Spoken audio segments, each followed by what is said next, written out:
paperwork arrived, so we're good to go.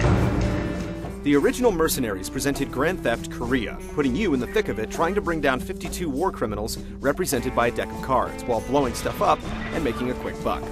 World in Flames returns with a lot of these sentiments, but this time in lush Venezuela.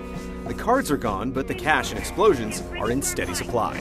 There's blood for oil, but should you spend your cash for Mercenaries too? Alright, ready to get to work?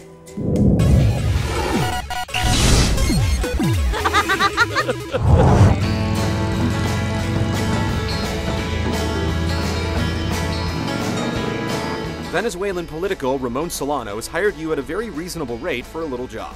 Infiltrate a mansion of a death trap and extract his kidnapped buddy. For a change, that's harder to say than do, as this is the game's tutorial mission.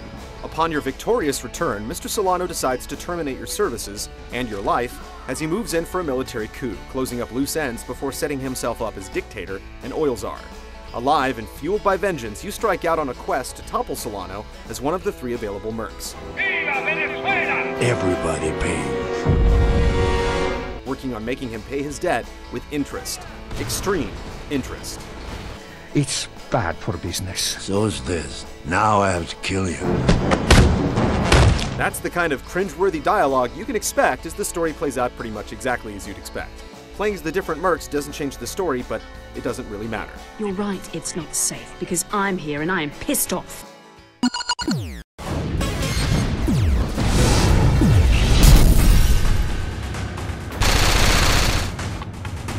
The warm beaches of Venezuela make for a great sandbox. After the tutorial, you're stripped of your hardware, and it's time to rebuild.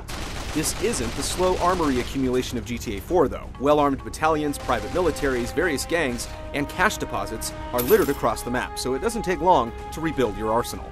It provides near-instant gratification, but it stifles a larger sense of accomplishment.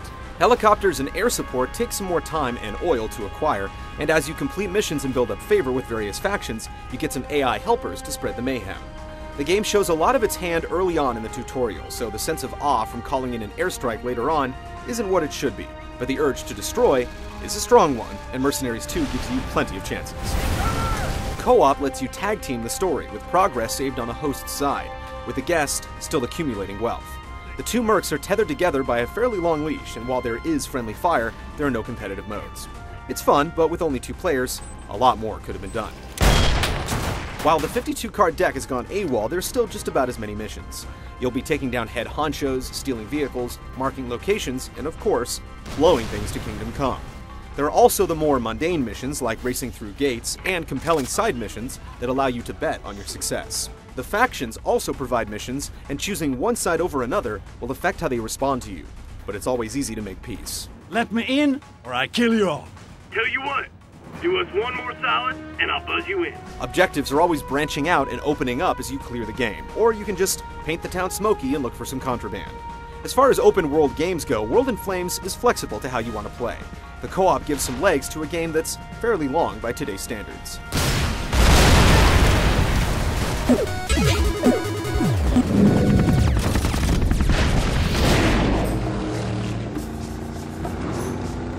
Early in the game, you have to hunt down Solano's men, some hiding in a hedge maze. Those hedges are no match for your guns, grenades, and guts. It's refreshing and throws down the gauntlet. You have to blow your way towards objectives, and the game is happy to oblige.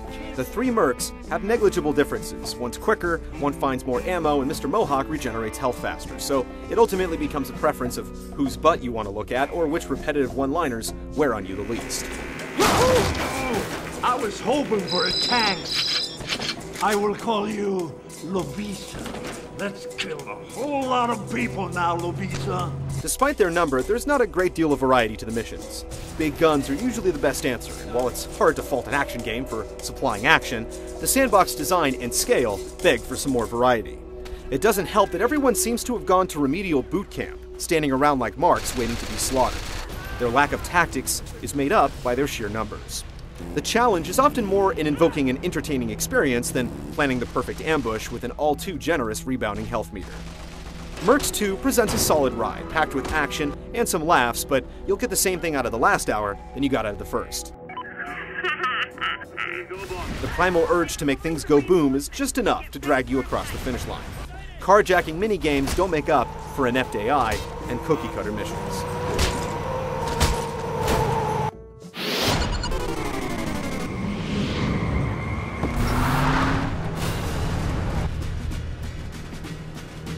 The sylvan landscapes, metropolitan centers, and sandy coasts are spectacular and feel like real places. At least, real places to blow up. Trees splinter and fall, buildings crumble, and shanty shacks cease to exist after a grenade or two. Vehicles and character animation are passable, but the terrain truly takes the prize. The sound design features hearty explosions, but the people annoy with their repetitive chatter. I'm on the emplaced weapon! I'm on the emplaced weapon! It's almost enough to take a job pro bono. Sounds like you got a problem. World in Flames delivers on what it tries to be, a high-octane playground of destruction. Venezuela's a step up from dreary North Korea, and even if it doesn't provide the payoff or scope of GTA 4, the repetitive action is at least consistent. Mercenaries 2 offers a chance for some mindless fun. Just don't expect much more.